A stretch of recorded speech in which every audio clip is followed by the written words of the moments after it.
The Scottish Parliament election is underway once again after a pause following the passing of His Royal Highness the Duke of Edinburgh. STV hosted a debate on the 13th of April 2021, which was the second debate of the campaign, with the first being held over on the BBC.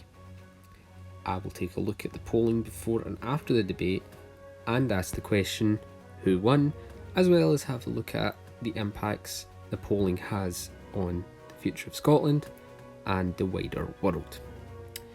So the candidates from left to right are Patrick Harvie of the Scottish Greens, Douglas Ross of the Scottish Conservatives, Nicola Sturgeon of the Scottish National Party, Anna Sarwar of the Scottish Labour Party, and Willie Rennie of the Liberal Democrats. First of all, I'd like to take a look at the format of the debate and discuss how that would impact the candidates and their overall performance. So I'm not just talking about the physical distancing when I talk about format, I'm also talking about the actual structure of the debate. So as well as opening and closing statements, this debate was a little bit different. There were no audience questions, partly to do with the pandemic, and instead each candidate had to do what they called cross-examination.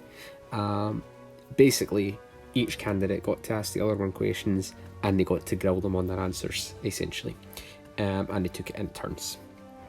It is notable that Alex Salmond wasn't a part of the debate, but at the same point in time, one thing that I think you should notice is that this format works well in the sense that it allows the candidates to really delve into a specific issue they think their opponent's weaker at.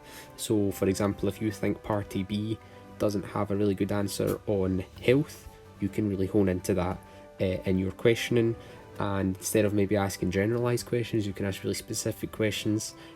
Douglas Ross, the Conservative leader, did try and do that, especially with Nicola Sturgeon talking about her own constituency. So that is noticeable. I think that it potentially helped the candidates in terms of showing up weaknesses perhaps in their opponents' positions. However, I'm not too sure how much of a difference this would make to voters, because yes, okay, your top issue might not be the issue that the candidates are asking each other. For example, a lot of it was obviously about independence, the pandemic, economic recovery, but you could have a really specific question about, say, nuclear weapons, whereas you weren't allowed to ask that directly to candidates, they were asking each other. So that is one noticeable difference. However, of course, social media was there as well to obviously join in the conversation with other people, and I suppose other members of political parties were on there as well if you had questions. Looking as well at the voting intention for the upcoming election, you can see on the constituency level, SNP are up ahead there, followed by the Conservatives, Labour, Lib Dems and the Green Party. And then of course the list vote, which is your regional candidates, SNP there ahead again, followed by Conservative, Labour. The Green Party does better than the Lib Dems on the list vote. Alapa is there as well at 3%, and then the other 2% is made up of other parties. One thing I did forget to mention is that was an SNP Ipsos Mori poll, and if that was to become a reality on election day, the SNP would have 70 seats, Conservatives in opposition with 25, Labour in third with 19, followed by the Greens with 11 seats and Liberal Democrats with 4 seats. Noticeable, the Alpa Party has 0 seats according to this poll. The SNP still with a full majority, overall majority of 10, which is higher than that of the one they gained in 2011. If you include the Greens, which are pro-independence members of Parliament as well, you have 81 members all supporting a second referendum and of course independence too. Looking at the main issues that matter to voters as well, Up at the very top there is constitutional issues, so that's Scottish independence and devolution, followed by education, healthcare, managing the economy, and the ongoing coronavirus pandemic. I would say though that what I take away from this is that COVID-19 potentially is kind of seeping through into these other issues as well. For example, who's going to make the decisions about the recovery? What powers do we have in terms of this and that? And they're talking about like healthcare during the pandemic and education during the pandemic. Also looking at Google Trends from 2 a.m. over the past 4 hours previous, from 10 p.m. You can see each candidate's popularity in terms of Google searches. So every member here is in their respective party colours, except for Willie Rennie and the Liberal Democrats, who instead of being orange is purple, just because that's the way it came up on the graph. And as you can see here, Nicola Sturgeon leading the way, followed by Anas Sarwar of the Labour Party and the Conservatives. However, come 2 o'clock, there were no searches, even though it's high on the chart. I looked at Alex Salmond and there were no searches for him between 10 p.m. and 2 a.m. So, the big question, who actually won? Well, if we're looking at the poll conducted from the Scottish Herald after the debate, the poll is not yet closed by the time I made this slideshow. However, Nicola Sturgeon was head, followed by Douglas Ross, Anas Sarwar, Patrick Harvey and Willie Rennie, which kind of mirrors the voting intention for the list vote. And of course, given the poll that we already had before the debate, I'll show you in just a wee second here again the seat count that would lead to. And, you know, it makes me kind of wonder whether or not this debate did actually help undecided voters, or whether it did just solidify candidates and parties to people already decided. So if you'd already decided on Party A, I wonder if this debate just solidified that. I'm not sure if you're between Party B and C. I'm not too sure this format would have helped you to decide between the two, but that is up to the voters.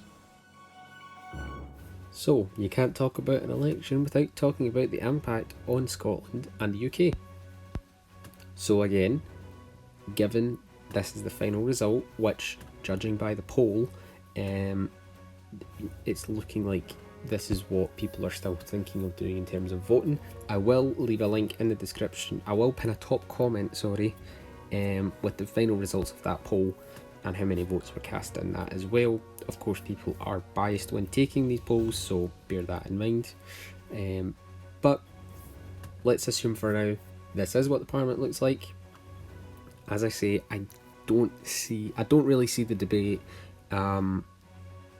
changing very many people's minds. I don't see it helping, but I don't see it changing minds either.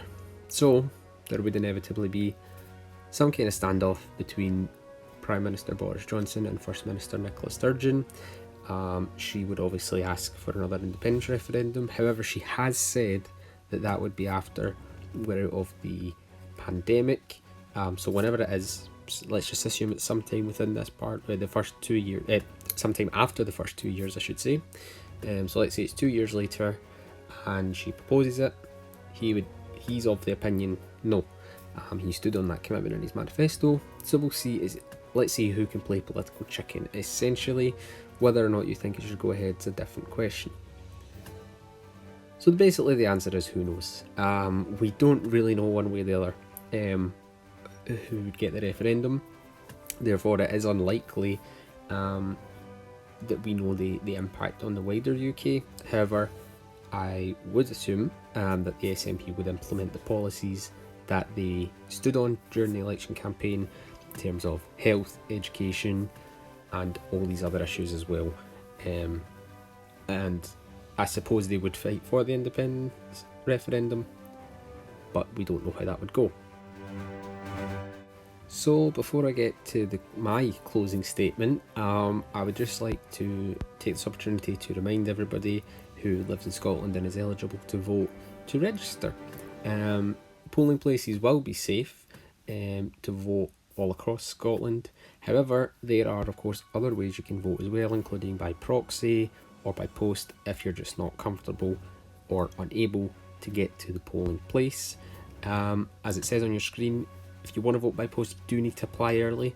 There will be a link in the description below taking you to the website where you can read up on information about eligibility and how to register to vote, because it is really important that people get out there and vote. So keep that in mind, guys. All of this analysis and things doesn't make a difference if people don't vote. Thanks for watching. Leave your thoughts and opinions on the debate in the comment section down below. If you are eligible, don't forget to register to vote, because hey, it's free and you've got that right, so why not? As I say, all sources linked in the description below, and there will be a pinned comment as well with the final results of that Herald Scotland poll if you want to have a look at that as well. Link to that in the description. But thanks for watching, guys, and I'll see you in the next video.